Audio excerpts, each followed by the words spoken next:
déjà bonjour à tous et désolé de ne pas pouvoir être présent, ça nous aurait évité ces petits soucis de son. Mais je suis quand même ravi d'être avec vous ce matin et puis merci aux organisateurs d'Eritech. Ouais, donc moi je suis coordinateur du programme Réinventer le patrimoine et c'est un programme d'ingénierie qui vise à accompagner des porteurs de projets à transformer des monuments historiques qui la plupart du temps sont vacants ou qui ont un usage et qui visent à mixer les usages, à développer de nouvelles activités pour bénéficier d'un modèle économique plus équilibré, plus pérenne, et donc attirer aussi par la même occasion des, des opérateurs privés, des gestionnaires privés, des investisseurs privés. Voilà. C'est un petit peu l'idée de ce programme, donc accompagne des projets alors au départ essentiellement publics. Maintenant, on trouve aussi à des projets privés. Il n'y a pas de raison. On a besoin d'ingénierie et on s'intéresse en particulier à des territoires qui sont plutôt en zone rurale, en ville moyenne, voilà, qui ont besoin d'ingénierie et dans lequel peut-être les flux touristiques, les zones de chalandise avoisinantes permettent difficilement de trouver un modèle. Donc voilà pourquoi c'est un programme un petit peu qu'on veut comme une expérimentation, c'est de tester des méthodes et de voir ce qui marche pas, tirer des enseignements et puis de partager au plus grand nombre parce qu'on essaye voilà d'accompagner un maximum de projets. Mais on est une petite équipe, hein, on est deux trois personnes au sein d'Atos France et donc on a un site internet, un réseau LinkedIn et on partage très largement et gratuitement nos enseignements dans le cadre de ce site internet. Voilà un petit peu en quelques mots ce qui est réinventé le patrimoine. Et dans cette réinvention, est-ce qu'il y a une sensibilité particulière sur la question des jeunes publics? Est-ce qu'il y a voilà, des réflexions à l'œuvre dans le cadre du programme Réinventer le patrimoine ou plus largement chez Atout France sur cette question justement des jeunes publics? Alors, à l'international, on peut l'imaginer.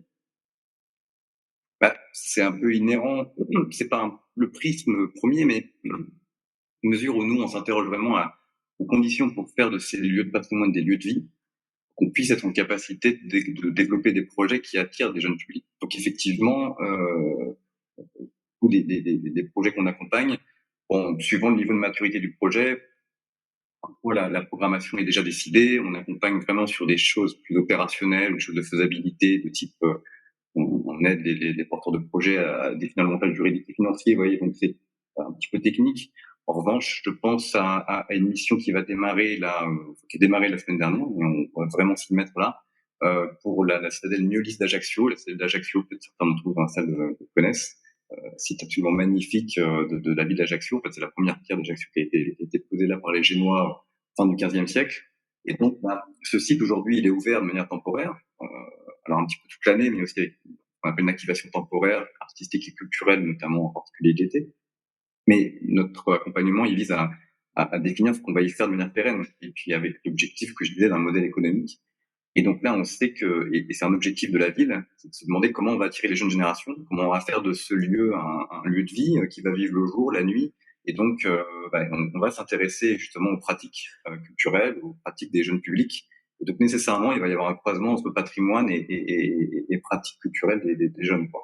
Donc ouais, ça va dépendre, c'est du cas par cas, c'est un petit peu notre programme, hein, mais en général, cette question des jeunes générations et de savoir ce qu'on peut leur apporter, donc toujours essayer d'être en phase avec ça, ça fait partie effectivement des questions qu'on se pose.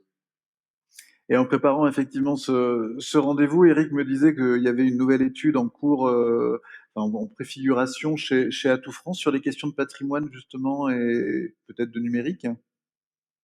Ouais, donc dans le cadre de la vente de patrimoine, on a plusieurs leviers. D'abord, bon, on aide en ingénierie des sites, ça je l'ai indiqué. On anime aussi un petit peu une communauté via ce prisme justement des nouveaux usages et des modèles économiques.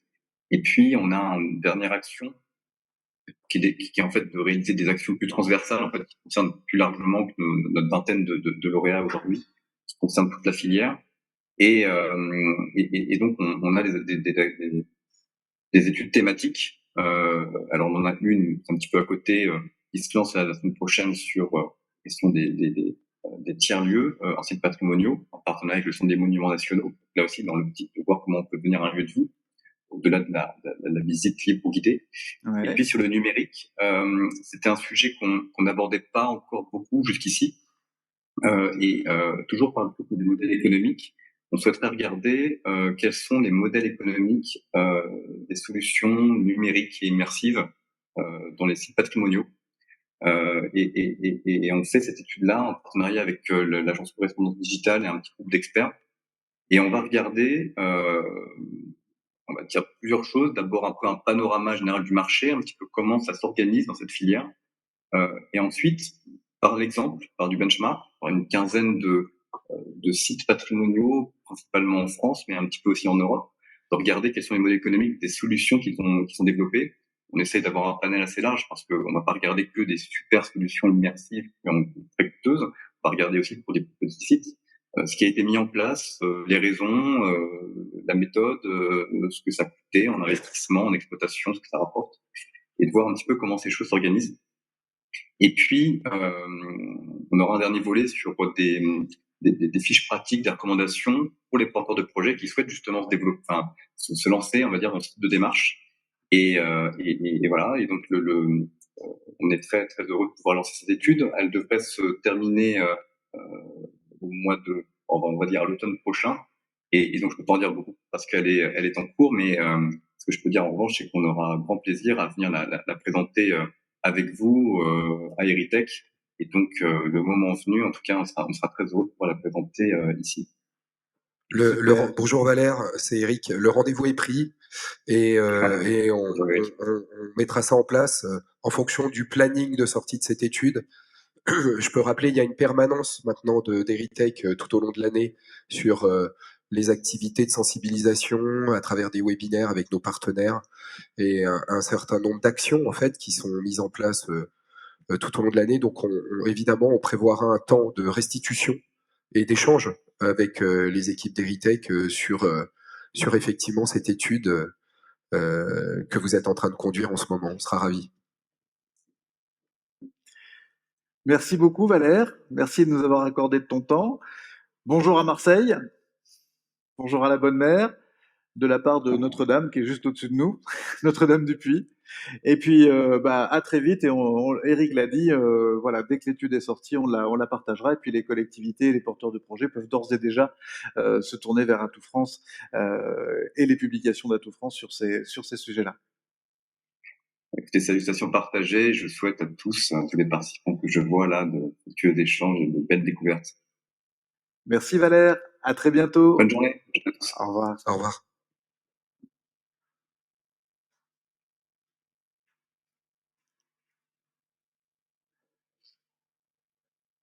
Premier regard, donc c'est le regard d'Atout France à l'international. Vous l'avez compris, aujourd'hui, ils ont aussi ce type de chantier. Il s'agit de rafraîchir l'intérêt, effectivement, de nos sites patrimoniaux pour les jeunes publics. Et on va accueillir tout de suite Charles Zener et Hugo Rodriguez, qui sont les cofondateurs du cabinet Adélia.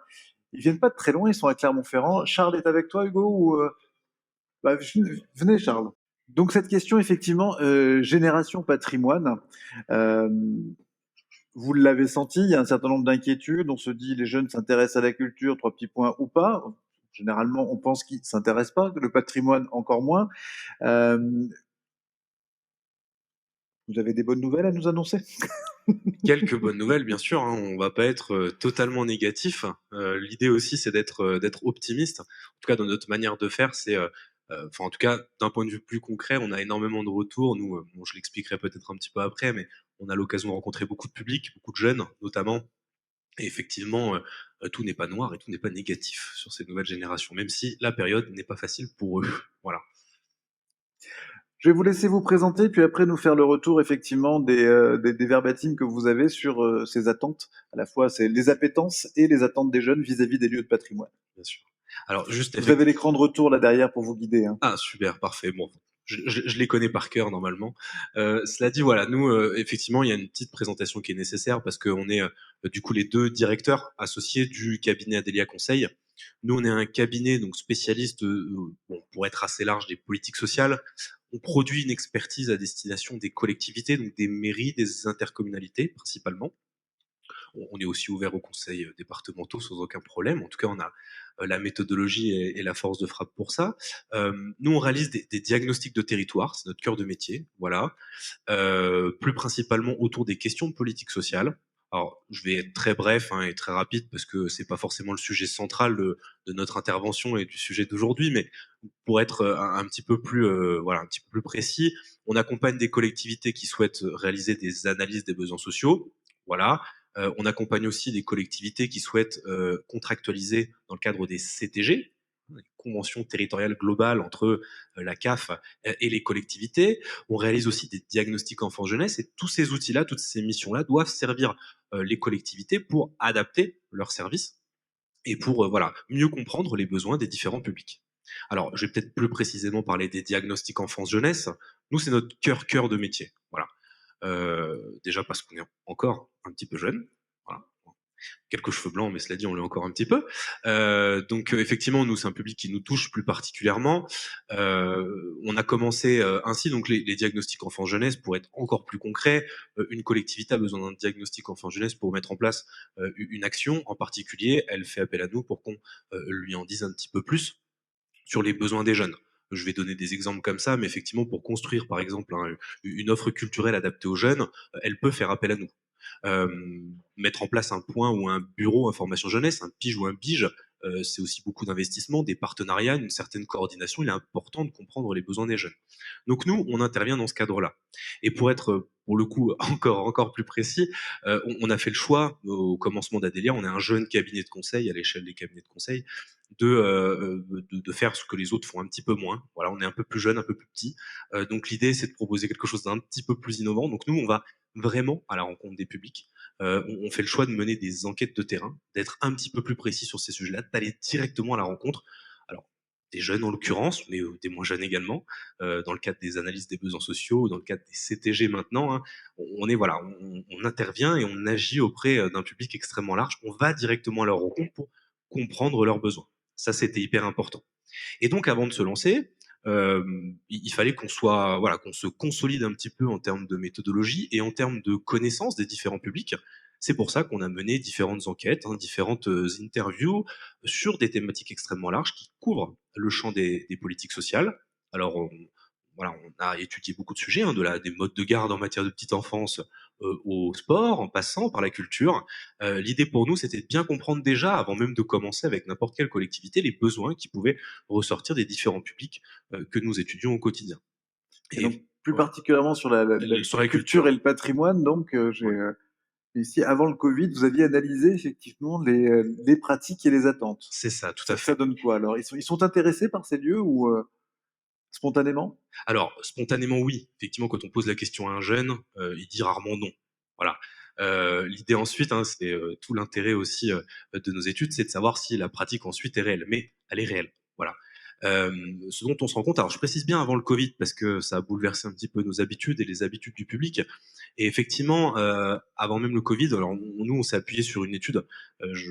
Voilà, ça fait un petit moment qu'on avait réalisé cet article-là, donc je me suis replongé un petit peu dedans, mais on s'est appuyé sur une étude du Centre de recherche pour l'étude et l'observation des conditions de vie, le CREDOC, qui avait étudié en tout cas les habitudes des jeunes face à la culture. Alors, l'étude des jeunes adultes notamment, parce qu'il y a jeunesse et jeunesse, il y a moins de 18 ans, il y a 18-24 ans.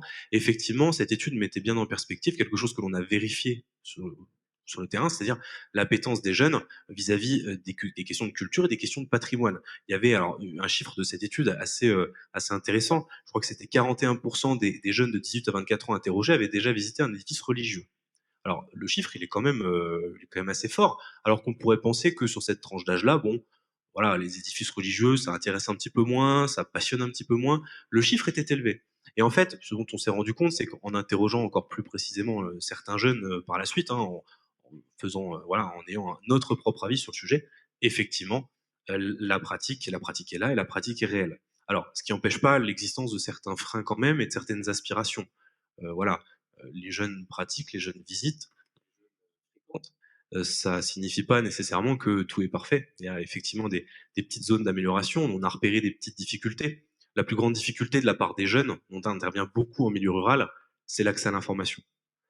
Effectivement, les jeunes sont ouverts à plein de choses, mais les jeunes ne connaissent pas nécessairement l'offre présente et disponible. Souvent, les jeunes vont effectivement être très à l'aise sur l'offre très très locale, à l'intérieur même de la commune, à la limite à l'échelle plus intercommunale, mais c'est tout. Et pour intervenir effectivement beaucoup en milieu rural, la question de la mobilité est centrale. Et l'accès à l'information en amont l'est également. Donc, les difficultés, on a observé certaines difficultés, rien n'est, enfin, comme je disais tout à l'heure, hein, il y a des points plus positifs, il y a des points plus négatifs, mais surtout il y a des axes d'amélioration. Et ce qui est intéressant, c'est ce que l'on remarque un petit peu au quotidien. Je regarde un petit peu ce que je vous avais proposé, mais effectivement, il y a aussi des aspirations de la part des jeunes. Voilà. Les jeunes ont besoin vraiment d'expériences vivantes, hein, de mouvements, de nouveautés. Effectivement, alors l'étude en question sur laquelle on s'est appuyé mettait aussi en perspective le fait que 35% des 18-24 ans avaient déjà participé à des spectacles-concerts, à des performances au sein de musées, au sein de monuments. Ce qui attire les jeunes aussi, ce sont les événements actifs. La dimension événementielle dans les lieux de patrimoine, ouais. Exactement, tout à fait. Ça attire les jeunes, hein, sur des thématiques qui voilà, propulsent les jeunes au sein d'un édifice religieux, par exemple. Effectivement, on peut avoir des animations, des choses proposées très immersives. Ça attire les jeunes. Et c'est quelque chose que l'on remarque, effectivement, en les interrogeant au quotidien. Voilà. Un complément, Eric? Non, juste une petite question. Est-ce que dans l'étude que vous avez réalisée, il y a une volonté des jeunes publics que le contenu vienne à eux? Alors, excellente question. Les outils de communication sont très importants. Dans la majeure partie des... Alors, je savais que là, aujourd'hui, je vous présente un petit peu tout ça comme si voilà, c'était une vérité générale. Évidemment, les cas plus concrets méritent plus d'attention, mais il y a un focus très important sur les outils. Aujourd'hui, c'est ce qui pêche un petit peu au sein. Donc, alors, nous, on travaille auprès de collectivités qui proposent des animations en matière de culture et qui s'efforcent d'intéresser les jeunes. Mais la question, voilà, l'outil principal, l'outil numérique, pêche un petit peu aujourd'hui dans les territoires.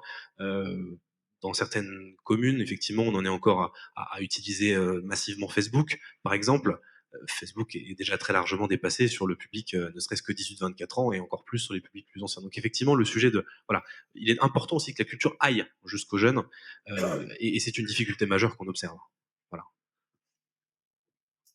Une autre question, Eric? Merci. Charles, un complément?